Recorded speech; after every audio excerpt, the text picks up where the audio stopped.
I try to. I have a little technique where I get a A4 piece of paper, and I do this sort of once a week, mainly on a Sunday night. But I put a four quadrants. I put a big, cross in the A4 piece of paper, and I make it into four quadrants. And I have three specific goals that I want to achieve in the next 90 days or whatever your focus is.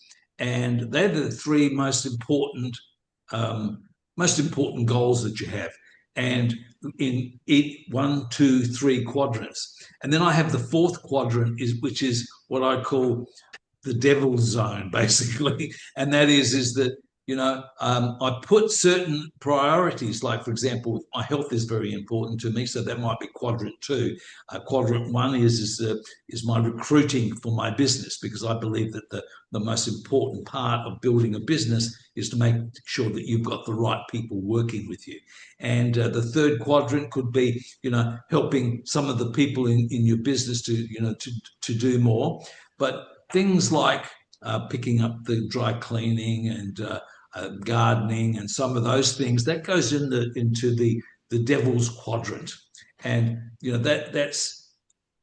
that's leave that aside. As long as I'm doing number one, two, and three, those little things can either be given to somebody else to go and do, where you delegate to, or they're the not most important tasks. So you're actually just working on the three most important tasks. So there's, the important, and then there's the imperative, that the stuff that you got to get done, and the important stuff, well, I don't really need to get a haircut today, but I don't really need to pick up the dry cleaning just now. I've got to do the other things first.